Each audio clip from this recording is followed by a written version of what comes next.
Hey guys, welcome back to Vertical Momentum. I'm your host, Richard Kaufman, also known as the Comeback Coach. Guys, this is going to be an awesome episode. We are going to be able to talk with the ultimate lady boss. We're also going to be talking about faith. We're going to be talking about money. We're going to be talking about mindset. I'm so grateful and I'm so humbled. I love talking to people that elevate me and want me to be a better person. Now, this person, she is amazing. And I had to write it down because there's so much stuff that she's done. I'm an Inc. 5000 CEO, a God girl. She's the ultimate comeback story. So, Doc, I just want to say thank you, thank you, thank you. I'm so humbled and grateful to be able to hang out with you today. And thank you, Sam Rivera, for setting this whole thing up. So, Doc, how are you doing today? I am so good, Richard. I'm so excited to be here. I'm looking forward to this amazing conversation and all the lives that will be changed just because you and I get to spend some time together. Amen, amen, amen. So before we get started, you know, life hasn't always been for you Skittles, rainbows, unicorns. You've kind of had to be resilient in life a little bit. So, what is your definition of resiliency? I define resilience as an innate knowing to not allow the things that happen to you to stop you from doing what you were purposed to do. I don't know if you want me to like start going into my story, but I Whatever you remember. want, whatever you feel the spirit calling Okay, you, let's roll. awesome. So when I was 18 years old, I went to college and I went to the University of Delaware on a full academic scholarship. And I learned that one of my benefits was that I could go to the personal assistance services, which was essentially getting some mental health support. And I knew that I had been jacked up by my parents. Now, I believe that they did the best that they could with what they had. We come here as abundance and then we meet our parents and we're introduced to lack and fear and doubt and questioning and all of the things. And so all of those things being introduced to them started to infiltrate my world. And I remember going in and taking advantage of that benefit to seek mental health support. And very early in my therapy, hearing my therapist use the word resilient to describe me. So my mom and dad share four children. My mom has seven, my dad has four. I mean, they share three children. I'm number 2 of my dad's, I'm number 3 of my mom's, and I'm the first of both and the only of my moms to to graduate high school, go to college, to decide to do something productive with my existence. And I remember as I'm starting to work through all of the stuff, all of the guck, the therapist saying, "You're the resilient one." And I remember looking at her and just being like, deer in the headlights, kind of like, well, what does that mean? And she said, typically, when you see children who come from a traumatic experience and upbringing, there will be one who defies the odds and the statistics that goes on a path that is different than the others. And I am that one. And so I am grateful. I'm grateful for the trait of resilience, for that innate knowing. Like I can remember looking at the chaos surrounding me and making a very clear and conscious decision at a very young age that that was not going to be my life, that I was not going to be a replica of where I came from, that I was going to go and do something different and somehow be better than where I came from, despite the fact that statistically, I should just do more of the same, right? We see it all the time where people grow up in these environments and they never leave them. And so I'm really, really grateful to have been given the resilient trait and to have been able to exercise it consistently in order to continue to take myself to each new height that I've had the opportunity to experience. All right, so let's go back. Let's hop in the Wayback Machine. So, like when I was growing up, I grew up as an abused child, and for me, my solace was reading. Hmm. Um, I've read over 6,000 books now. I think I have 18 going now and two audiobooks. So that's what kept me on. When my parents would argue, I would just get in the bathtub, lay in the tub so that I couldn't hear anything, and I would read encyclopedias for hours and hours, Wow. and that became my solace. So, what Hmm. was your solace when you were going through the chaos? Very similar. I have a love affair with words, so lots of reading, but also lots of journaling. My fifth grade teacher, Mrs. Dixon, may she rest in peace, changed my life. She turned me from an angry Black girl into a girl who could recognize her promise and her potential because she introduced me to a journal. And so every time I got upset, every time something crazy and weird was going on, I took to words, and I knew all the words because I was spending as much time as I possibly could between the pages of a book. I ended up getting a perfect verbal SAT score because of my love for words, and I know that doesn't happen very often. And so yeah, I also escaped and recognized that despite what was going on around me, I could change my surroundings by having the creativity and using words to put me in an entirely different place. And often that was enough to keep me from getting bogged down with what was happening around me. Okay, so now one of my best friends and mentors, his name is Mr. Todd Sailor. He's also Oh, I a know Todd. awesome dude. He's also a brother in Christ, Mhm. and I wear his swag all the time. It's called Wired Differently, Yeah. and Mhm. I know I'm wired differently, and you're wired differently. But at what age did you decided I'm not like everybody else? I'm wired differently. Very young. I think I had my first conscious knowing that there was something different around about me around the age of 6 or 7. So very, very young. I can't really describe the feeling that I felt at that particular point in time, but that there was a very clear indication that I was different. I was different than my brothers and sisters. I was different than my cousins. I was different from the little kids at daycare. I was different from the kids at school. I was different. I was probably in the 3rd grade when I got labeled gifted, and put into different classes so that they could hone my unique abilities. But I just always knew, there was just always this knowing that I am different and it's okay to be different. And so I was always one of those children that was very confident marching to the beat of her own drum. I didn't need to follow the crowd. I didn't need to do what everybody else was doing. I was perfectly okay being in a little corner by myself, exploring in whatever way I might be exploring at that particular point in time. So, yeah, very, very young when it became prevalent. As I grew, as I got older, I started to experience other people coming into contact with my difference. And as a result of that, either admiring it or making fun of it. But I never let it sway me or deter me from being who I had a knowing I was supposed to be. Okay, then I have a question, and I know it's going to sound weird, but when you said you're a black woman, and I didn't even realize it, I don't recognize it because I don't see color. I always spent 30 years in the military. It's either green, so I don't really see color. So when you said it, Mhm. I was like, really?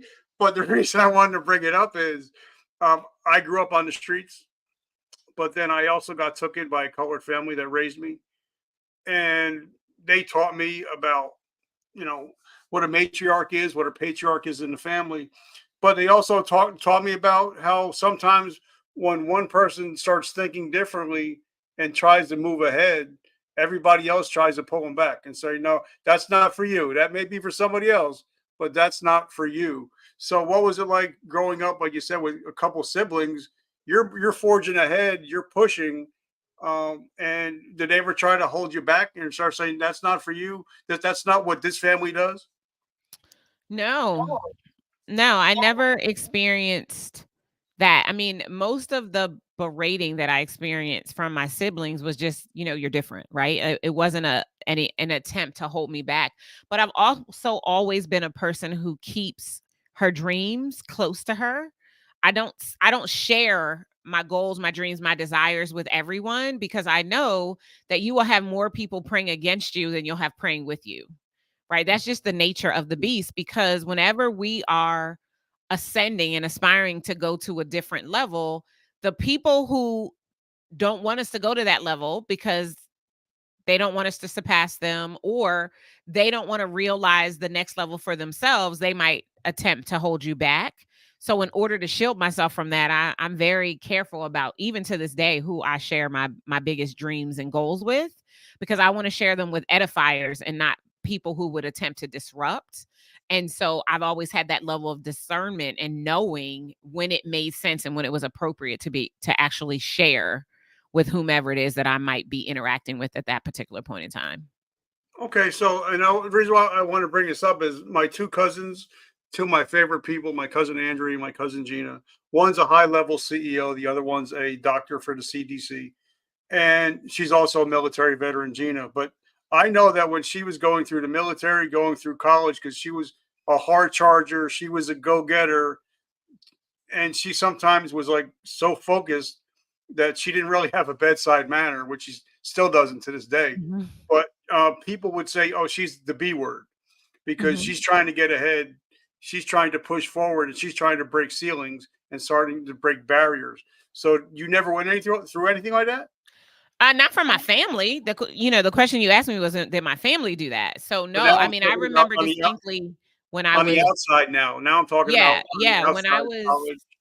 when I was in corporate America, I faced a lot of that, right? I think that, I heard you say that you don't see color, and I'll I take don't. you at your word. I mean, I don't know how you don't see color, but I'll take you at your word. I think what you mean is my color doesn't mean anything to you. The fact that I am a brown girl, that I'm a black girl, doesn't sway the way you would treat me in any way. But our skin tones are not the same, so I don't know how you don't see that. But I'll leave that right there. And there are those who do see color, and in seeing color, see reasons to be intimidated, to see reasons to be hateful, to see reasons to suggest that I am not worthy or deserving. That I did experience, right? And I have long believed that what anybody thinks of me is none of my business. And so I have never bogged myself down with anyone else's opinion of me, because the only opinion of me that matters is the one of my Father. And God sees me as his favorite daughter. And because that's the way he sees me, that's the way that I carry myself. And that is what I've always been concerned with. I have learned very young to have thick skin so that I wouldn't become a puddle of tears because someone else wanted to call me out of my name, or someone else wanted to make an assumption that because I am a Black girl that is a vice president in an organization at a very young age, I must have slept my way there, because I've been accused of that, right?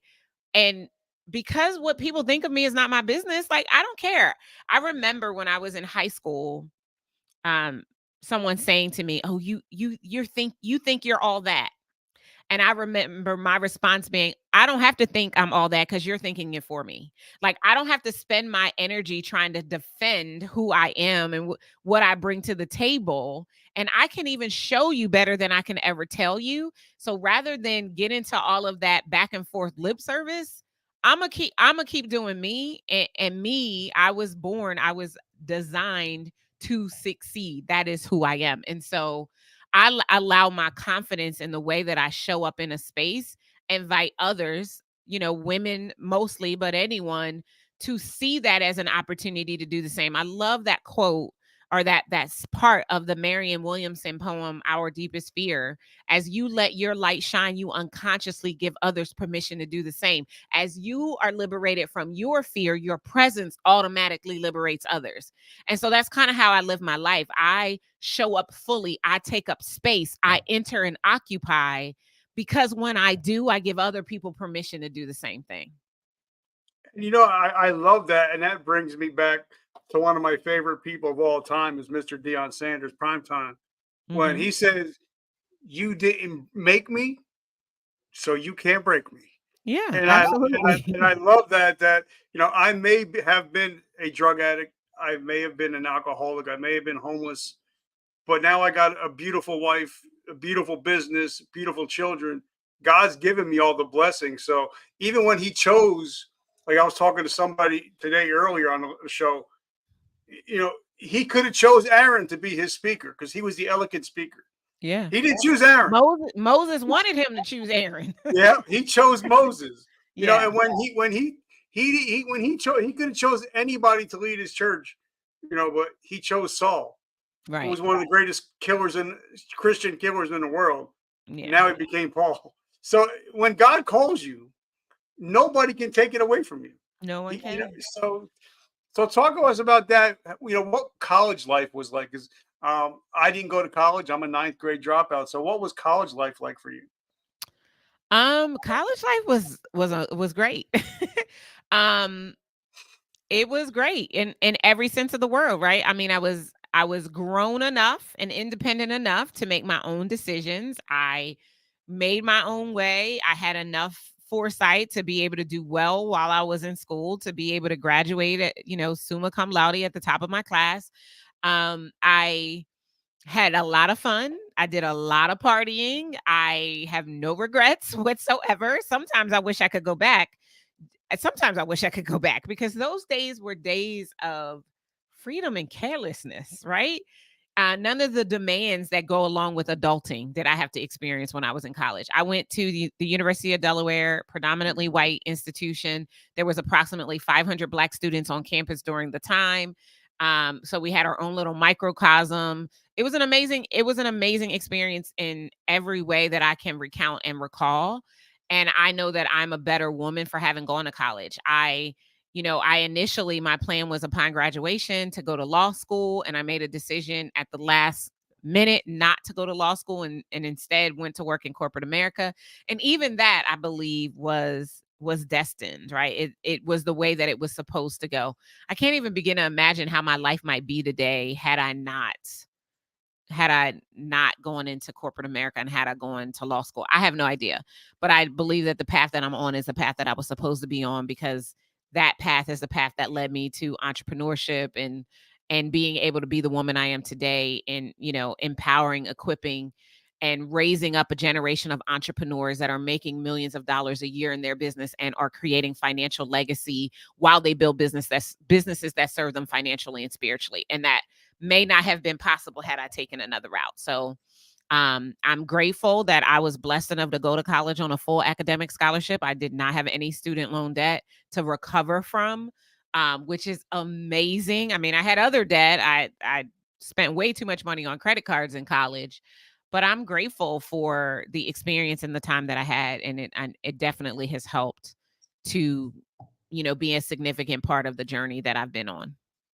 Okay, now let me ask you a question, because I do my cardio every morning. I do my hour and a half walk, and I'm always listening to audio books. And I'm listening to one by another Christian, and he's a man of faith, but he's also a very wealthy man. His name is Patrick Bet David, Okay. and he talks about how you can be an entrepreneur and become very wealthy, and you can become an entrepreneur and Hmm. become very wealthy.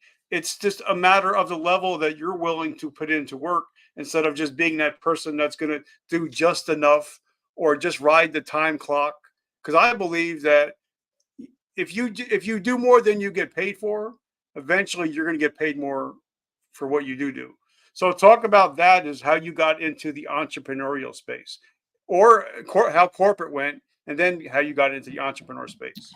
Okay, so I don't know if I agree that if you do more than you get paid for, you'll eventually get paid more. I don't know if I agree with that, but that's okay. It's okay if I don't agree.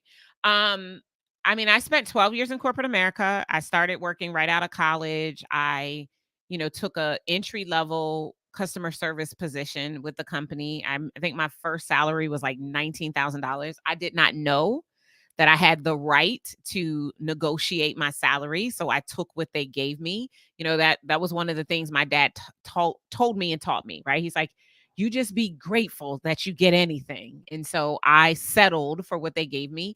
But within a few years, I had progressed. I had become a member of management, eventually became a vice president at the company. I was there for a total of 12 years. I literally woke up one day and I had this knot in the pit of my stomach that by the time I got to work was a lump in my throat. And I knew I had to quit my job. I didn't know what I was going to do next, but I knew I had to be willing to bet on myself. And so I did. I literally quit my job.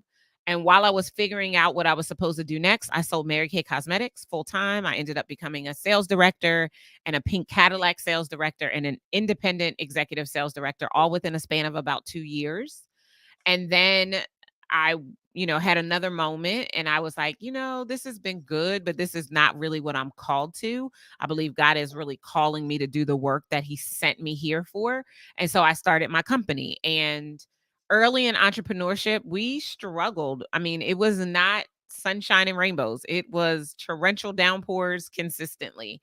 I didn't know, building a business from the ground up is very different than working a Mary Kay Cosmetics business, right? Mary Kay is already a proven business model. You just follow the steps Yeah. and you'll get the result, right? When you're starting from scratch, it doesn't work that way. And so I started this ground up business, Yeah. didn't know what I was doing. I was doing a lot of busy work instead of doing profit producing work.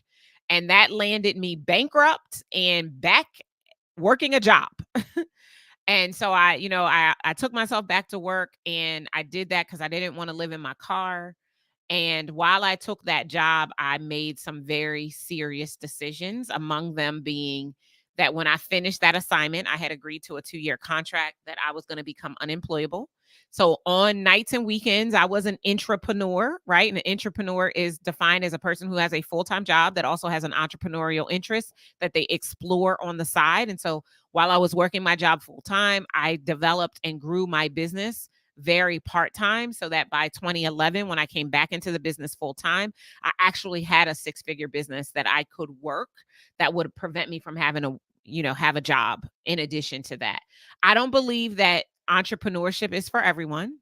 It is it is work. I don't believe it has to be hustle and grind work, but there is work that needs to be done. There are systems that need to be developed. I heard a quote yesterday. Um, you don't rise to the level of your goals, you rise to the level of your systems. And if you're unwilling to set up systems inside of your business and create an infrastructure, your business will not sustain for very long. And so to be a 13-year full-time entrepreneur with a team of employees that I pay happily and gratefully every 2 weeks, I am grateful because I know that's not a lot of people's story. If we look at the statistics around entrepreneurship and small business, a micro business is a business that's classified as having less than 10 employees. There are approximately 90% of businesses fall into that category. And of that 90%, the vast majority of them don't even make 6 figures a year in gross receipts. So to be a company that is making multiple millions of dollars each year, having a team, supporting this team and their households, yeah, I'm grateful. I'm grateful to be who I am, to have figured out how to make it work. But again, it wasn't all sunshine and rainbows. I had those dark, stormy moments that I had to work through in order to get to the point where we are now inside of the business. And I love that. And like my one of my friends and mentors, Mr. Gary Vaynerchuk, told me when I first started, he's like, you got to eat a lot of crap. He's like, you're gonna have to put a lot of hours in. He says because your 9 to 5 pays your bills, but your 10 to 2 builds your legacy. So you're gonna, I mean, because if you're gonna create systems, you got to study. You got to talk to people, and you Absolutely. got to put the hours in to learn the systems because they're just not going to come. You got to put in the hours, like Ed Milet talks about in his latest book. Is you got to put in the reps. Mhm. It takes a lot of time. So when you decided you're okay, you don't want to be living in your car, and you went back to working at W-2. What was your side job and what was your side business, and how did you decide? Well, that's going to be the one thing. Yeah, so it's the same business that I have today. It was in the early iteration. So let me backtrack and tell a little bit more of the story. So I sent my Mary Kay pink Cadillac back to the company in 2008, early 2008. I think it was around April. And during that time, I was working in Incredible One Enterprises, the first iteration. So at the first iteration, I was a motivational speaker, and my goal was to get booked to speak, to inspire, individuals and organizations to really focus on getting to their next level. And so I was putting myself out there. I was trying to get booked to speak. Bookings were coming in, but they were coming in slow. And eventually, the liquid resources that I had ran out, right? So I ran out of money.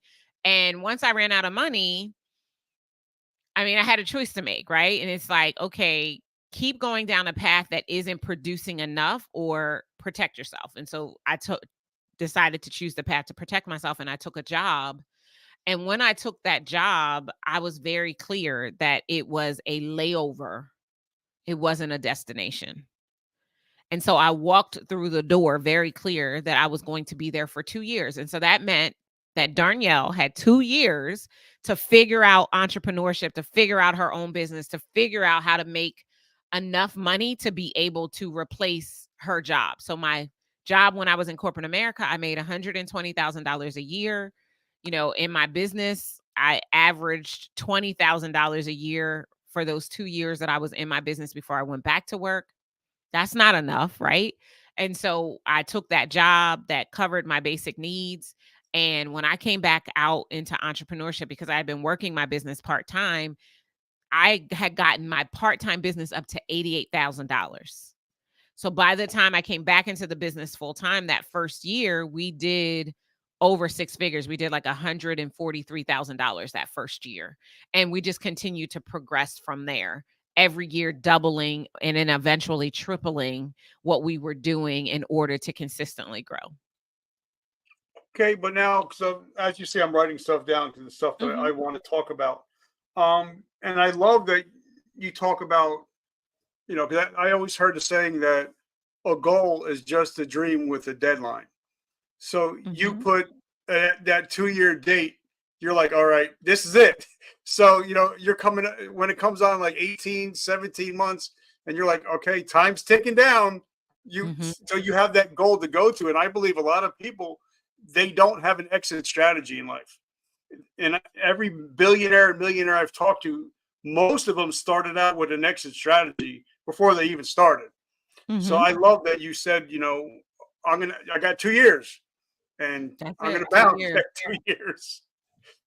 I think that's awesome. But I also wrote down is, 2008 was a correction, 2020 was a correction. And a lot of companies that didn't pivot are now out of business. So, how Mhm. did you go through with those two different corrections? How did you Well, survive? in 2008, I mean, I my business wasn't doing very well, so I that's why I ended up taking a job, right? In 2020, we flourished.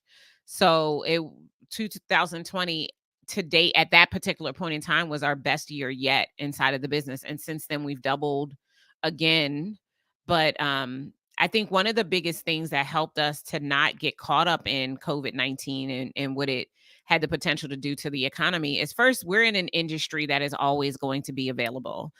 Personal development is never going to be an industry where there will not be people looking for support to get better, to go to their next level, to heighten their performance, right? So that was the first and most important thing. The second thing is we specifically work with business owners, and because we can help businesses learn how to make more money, people will always invest in themselves to learn how to make more money just as much as they will to learn how to save money, right? So we didn't experience we actually got more opportunities presented to us because of how we were positioned in the marketplace at that particular point in time.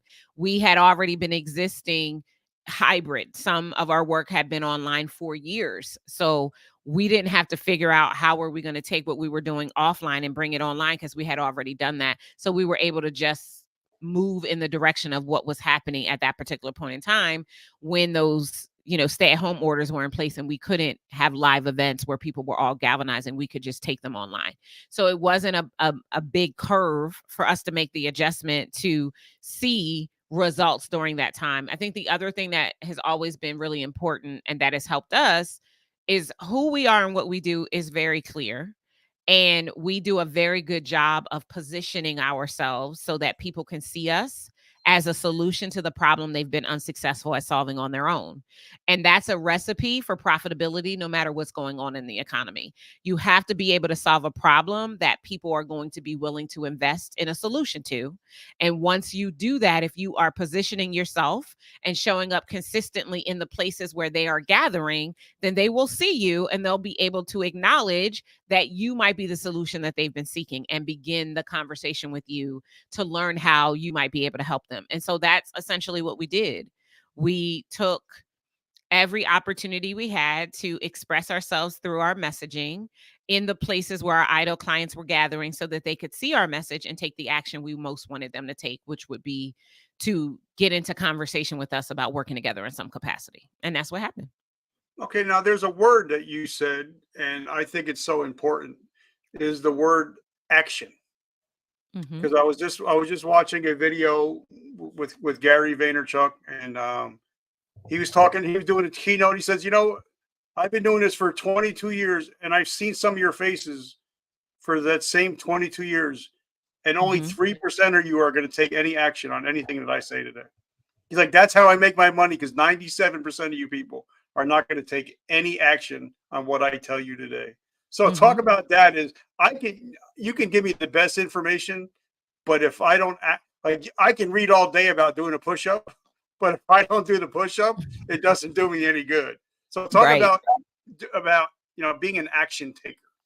Yeah, I mean, the saying is knowledge is not power, applied knowledge is power. Acted upon knowledge is power. And so getting a lot of information is really a waste of time if you're not going to implement. And that's the most important thing. Now, I believe most people don't implement because often the information that they are given is not the step by step that they need to actually implement. I think a lot of people share information from the vantage point that there's an expectation that the person knows what they're talking about.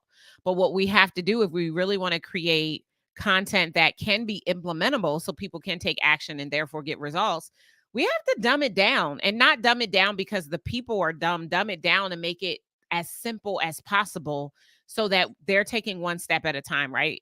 We hear all the time, how do you eat an elephant? Well, if you're eating elephants, I'm not eating elephants, but if you're eating them, you're going to eat them one bite at a time. So we have to be able to provide the information one step at a time. And most people don't do that. They want to give you the big picture and maybe give you the first step or give you a step along the way, but not actually tell you step by step what it is that you need to do.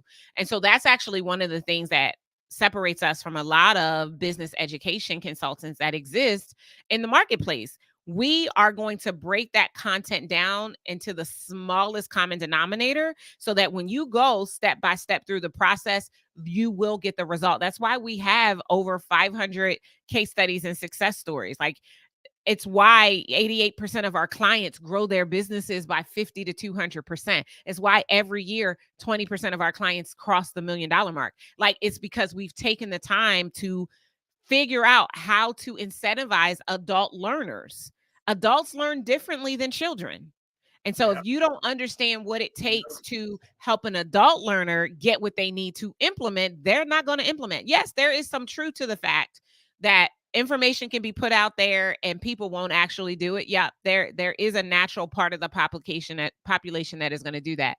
But there are those who want to implement, but the way you've presented it to them is not in a way that they can implement. And because of that, they don't. So there's both of them that exist in there. And I love that you talk about, each person has different learning modalities, Absolutely. especially when you become an adult. Like, I'm 55 and I'm Mhm. still learning every day. But Absolutely. I launched my brand new course, and it's helping people start a podcast that can get them 2 million downloads and be in the top 1%. But if I just give them a book, they're not going to Mhm. do anything with it. They're going to read it next. But I actually take 8 weeks to personally Mhm. teach them how to do this, because I'm a different kind of learner. Give me a book, Right. I'm no good. Teach me how to do something one on one, I'm Yeah. good. So talk about different learning modalities. I think it's very important, and I think we need to talk about that, because there's when you're an adult, it's not as easy to pick up stuff like we used to. So we have different learning modalities to learn. So talk about that. Yeah, I mean, what I can say, this is not my area of expertise, but what I know is that in order for adults to take the next step, the information has to be presented to them in a way where they can see themselves inside of the steps. So what that means to me is when I think about the ways that people learn, you have some learners who are auditory, so they can hear it and they learn. You have some who need to see it, right? They need to watch it. And if they watch it, they will learn. You have others who need immersion, that actually need to experience everything that's going along with it in order to learn. You have some who can read it. And if they read it, if they can comprehend it, and in comprehending it, they can take the action and get the result. So the best thing you can do if you are a person who creates content, education based content for whomever your ideal client is, regardless of, the industry or the area that you present in, you want to make sure that whatever you create covers all of that. You want them to be able to read it. You want them to be able to see it. You want them to be able to experience it. You want them to be able to hear it, right? You want them to be able to experience each of those modalities so that they can find the way that's going to serve them in the best possible way. What does that mean? That might mean that you create a PowerPoint presentation that you turn into a video. So now we've got the seeing it, right? And the it comes with an audio so they can hear it. But then you might also want to take that audio and have it transcribed and turn it into a transcript so that if they want to just read through it, they can actually read through it. If you give them exercises that you want them to complete, you might want to break down in grand detail how to do each exercise so that they can experience it and get that immersion. I think that when you create anything that way, you're going to appeal to the majority of those who, if they invest in themselves through your course, your product, your service, will actually get the result. Like, I don't think anyone who buys anything does so without wanting to get a return on that investment. I think often, there's the role that they play, and sometimes they're not taking action. Everything has been provided for them, and there's nothing you can do about that. But there's also a role that you play as the person who has created this product that they could buy. If you haven't designed it so that it can be successful, especially if it doesn't come with any interaction from you and your team, then you could be setting people up for failure if you haven't taken your time. Like, as I build courses, and the courses that we have for the various components that we teach in our program, they are robust. I thought about everything, every possible question I might get asked if I were present. I thought about that in advance and put it in the course so that, because they might not have me, they will still get those answers that they need to actually take the actions that are going to produce the result that I know is possible for them when they go through the course. And most people just think that way. And I love that about you and your business. But like I had a sit down with Russell Brunson, and I'm like, I want to learn quicker and I want to learn faster. What do I do? He's like, buy my 3 books and buy my 3 audio books. And I'm like, here we go. He's selling me. Right. But then he said, but I want you to read the book and listen to the audio at the same exact time. Mm-hmm. And I swear, I remember at least 50 to 60% more because I was reading and listening at the same time. And now that's something that I do a lot. And I think I've learned a lot more just by putting in that little extra effort, because I'm not only seeing it, but I'm also getting it in my ears. And I think I do the same thing. I always buy the Audible and the physical book. And unless I'm driving in my car, because I do tend to listen to books or podcasts when I'm in my car, I am literally there with the book and reading along with the person who's speaking it in the audiobook. All right. So let's talk about Move to Millions. I love this concept. I've been so excited to talk about it. Let's talk about it, because I think that I was having lunch with a billionaire one day, and we were playing cards. And I said, what's the difference between a millionaire and a poor person? He said, well, there's 2 things: Mm-hmm. their mindset Mm-hmm. and their vocabulary. He says, that's the main difference between me and the person that's waiting on me right now, is the mindset and the vocabulary. So talk about your movement to millions and about the mindset of money. Yeah. So Move to Millions it's the purpose work that I was sent here to do. I'm so grateful that God released this movement to me in 2020. And since he's released it to me, I have gone all in at every level of teaching entrepreneurs and small business owners specifically how to build businesses that they can scale and sustain to and beyond the $1 million mark with grace and ease instead of hustle and grind.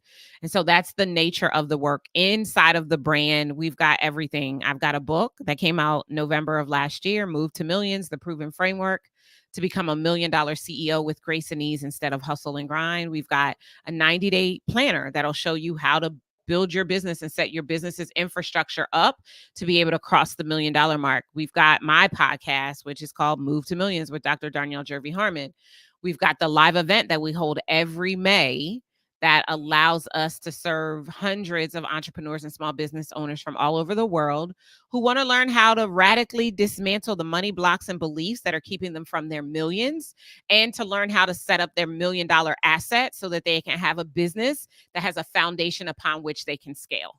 I think one of the most important things that I'm always telling people is before you can scale, you have got to have the right foundation. And so we put those things in place. We help people to get that set up inside of their businesses. Now, to talk specifically about our Move to Millions method, which is our proven framework, there are 7 pillars inside of the methodology. So strategy, sales, systems, support, success mindset, spirituality, and self-care. So we look at these 7 areas of the CEO and their business, and we help them to turn their gaps into gateways so that they can make move and will ultimately leave millions of dollars. Inside of our framework, one of the most important pillars is the success mindset pillar. Mindset, if you ask me, is 95% of your success. Only 5% is skill. If I can get you thinking and seeing yourself the way that God intended you to be seen from the beginning, then that increases the likelihood that the strategies that you do have will actually work for you, right? And so when it comes specifically to money, we have to recognize that, first of all, we live in a country where 60% of adults are financially illiterate and they live paycheck to paycheck. We live in a country where 92% of the average employee experiences financial stress every single day. We live in a country where most of us were taught that you have to work hard for money, and that's whether we came from money or not. And so these beliefs turn into blocks that keep us from experiencing money at the next level. And if we get into believers, Christianity is founded and based in Catholicism, and Catholicism says you are holy when you are poor. So there's this big disconnect between my ability to love the Father and to have access to wealth, even though 2,300 times in the Bible, 39% of the parables and 87% of the stories that are told about the people in the Bible are about people who are wealthy. Even though all of these things happen, many of us are still taught that it is easier to be poor than to be rich if we want to go to heaven. And so we're battling with this dichotomy. And then we become entrepreneurs and we're trying to reconcile all of this. And we don't build businesses that make lots of money. And that's evidenced by the statistics, right? 33 million small businesses in the United States. Of them, approximately 90% are considered micro businesses, less than 10 employees, which make up the vast majority of small businesses. And 88% of them don't do more than $100,000 a year. 4.2% make 7 figures. And if you break that down, 1.9% of them are women. 0.5% are Black women that actually make 7 figures a year. Why? Not entirely because we don't know how to run businesses. We don't know how to market and sell. I'm sure that plays a part. But by and large, because of the way that we see money. And I believe that the way you see money is about the way you see yourself. Because if you understood that money is an energy, it is a flow, it is a currency that is always available. And as you said before we started recording, which I completely 100% agree with, if we are children of the King, who is the creator of everything and has everything, it is not our birthright to be broke. It is not our birthright to be lacking. Yet, so many Christians are in fact lacking, right? And I have my own theories about why that is, and why I do this work, and why I am so bold and unapologetic about talking about faith and money and business. But I want to ruffle feathers. I want to create that pattern interrupt. I want people to realize that they got God all wrong, and God is your ability to have access to wealth is what he desires for you. Not just because he says it so much in the word, but all of the stories, or the vast majority of the stories, are of wealthy people. Anyway, I could go on and on and on. The end of the day, the mindset for millions is to recognize that Money is always available to you. There is no shortage of it. Money flows away from those who feel that there is a shortage of it, and you will never earn more than you believe you are worthy to receive. So, if I can get you to change the way you see yourself and the way you see God and the way you see money, then I can have more money flow into your life experience so that you can experience the abundance for which God sent his son. He said he sent his son that you might have life and have it to the full. And fullness means that there is no brokenness. The two should not be existing if we really truly do believe that we are children of the king. And it brought me back because I was reading the Bible yesterday, and about how when he took the men fishing, that their nets were overflowing. Mm-hmm. So he was able to feed all these people because there was overflow. And Absolutely. like for me, I keep an empty cup here on my desk for the reason, because I know that if my cup is empty, I can't pour into anybody if my cup is empty. And I think, like, if Christian business owners start thinking, I need to make money so I can help Sally down the street when she needs something. If I want to go help feed 100, 200 people, if I don't have the money to feed myself, I can't help feed 200 people. Right. You can't be the change when you don't have any. Yep. So talk about, I love what you said was, when you're starting a business, some people get so complicated. And I Mm-hmm. believe in the keep it simple, stupid method. That's the way I learned. Just show me how to do something simple, Mm-hmm. and I can go. So I really wanted to say I really appreciate, you were saying that, is keep it simple and everything will work out. But I also wrote, because ever since Gary came on the scene, it was all about the hustle, the grind. But I love how you say grace and Mm-hmm. ease, because we know that we have a short time on this earth, and if we're not enjoying and having fun in what we do, then it's not worth doing all the grind and the hustle if you're not even enjoying what you're doing. So talk about the grace and the ease part, because I think a lot Yeah. of people get that twisted. I think that hard work, hustle only makes you tired. It doesn't make you wealthy.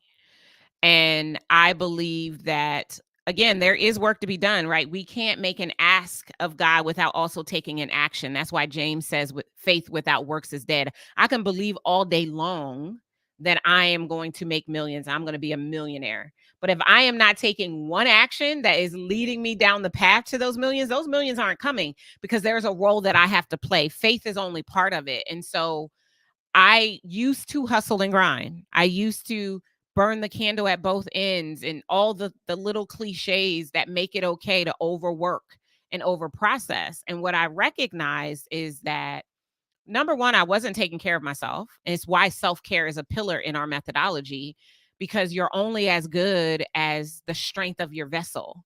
And if your vessel is weak, then you are weak, and you cannot provide the support that you need to someone else when you are weak, right? And I recognize that if we can put systems in place, then we don't have to work hard. We have to do work, but we don't have to gruel. We don't have to grind. And so I became a real advocate for systems, because systems are what allow grace and ease to enter in it.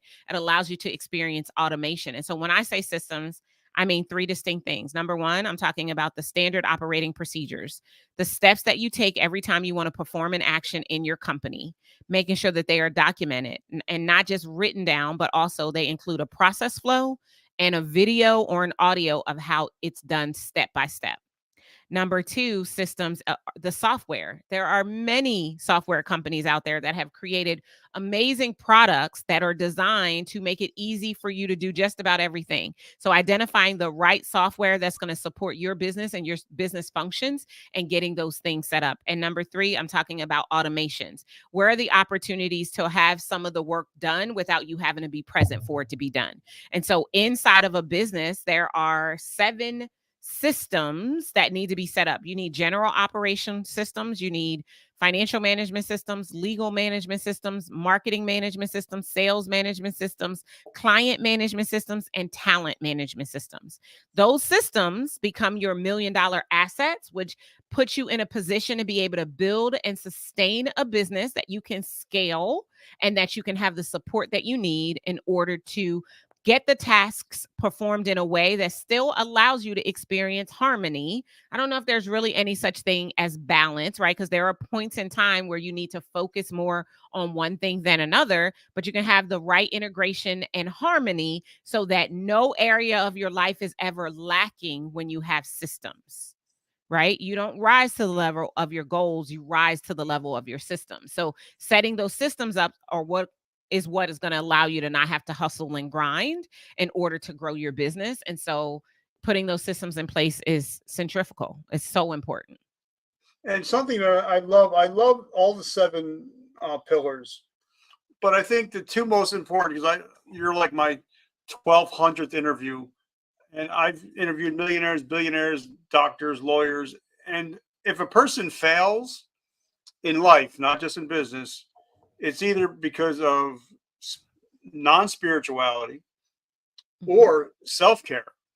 Because a Mhm. lot of people don't realize that CEOs and CFOs have a very high level of suicide rate. Mhm. So talk about self-care and spirituality, because they go hand in hand. And like I tell everybody, it's no good if you have the big house, the big car, the big boat, and you're sitting at home eating at a kitchen table alone and you're depressed and anxious and nervous. So talk Yeah. about spirituality and self-care. Yeah, so by spirituality, first and foremost, I just want to heighten the fact that we are spiritual beings having a human experience. So our spirit nature is a part of who we are. And so trying not to include that in everything that you do is going to create a disconnect that is going to lead to that overwhelm, that anxiety, that stress, and that potential depression. So just acknowledging that and then specifically looking at pillars inside of this particular part of the framework are obedience, confidence, alignment, forgiveness, surrender, embodiment, and what that means, right? Relationship with God, the creator of the abundant universe that we all get the opportunity to live in at this particular point in moment, is a big part of the way that we get to realize abundance and surrender and alignment, right? I define alignment as seeing yourself the way that God sees you. And so if you want to check your alignment, make an I am statement and change I am to God is and see if it still makes sense. Right? So if you say I am fat and then you change it to God is fat, well, that doesn't make sense. So you're out of alignment. And the things we speak over ourselves are the things that come into our life experience. So any I am statement that you make is going to bring that very thing into your life. So we have to be careful, and we need to avoid making those casual covenants and instead make the statements that edify and uplift so that we can get to where we want. So for me, spirituality is very important, right? As a country, we're not agnostic to spirituality. I mean, for heaven's sakes, our money says in God we trust. So all of the people who think that we should separate business from faith, the only thing I have to say to you is that compartmentalizing is going to create more stress and strain than the flow that will naturally allow you to manifest what you want to experience if you just allowed them to stay together. They were meant to be together, right? So, that's what I have to say about spirituality. And then from self-care perspective, self-care looks at a lot of things. So it looks at the way you actually care for yourself, right? Do you move your body on a regular basis? Are you eating things that can fuel you to continue to show up fully in the various areas of your life? Are you taking downtime? You should not be a one trick pony and only be your business. Are you taking vacations? Do you take weekends off? Do you rest? Do you live in the eights? I learned that from Brian Tracy. 8 hours to sleep, 8 hours to work, 8 hours to enjoy your life. Is that the way you're showing up in the world, right? That's self care. Do you get mental health support if you need it? Who's advising you? Who's supporting you? It's hard to read the label when you're inside the jar. Who's checking your jar? That's part of your self-care process. I believe that as CEOs, we need to work on the whole CEO. And that's why our framework looks at the whole CEO and everything that the CEO is going to have to manage as a part of the day to day of moving their business to and beyond the $1 million mark. So then how do we find your books? How do we find your podcast? Because by the way, if your podcast numbers have gone up, I take full responsibility because I've been binge listening to every episode. So I just Well, wanted thank to say you. I love your podcast. So how Thank do you we find very, your very much. podcast, your books, Yeah. and also your event that's coming up in Virginia?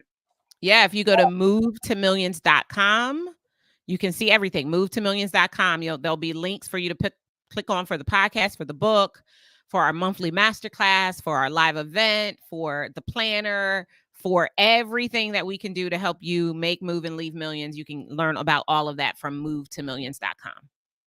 I love it. And Sam, like Sam Rivera, I just want to say thank you for putting us together. I appreciate you. You made it so seamlessly. And Doc, I just want to say I'm so grateful and humbled that we finally got a chance to get together.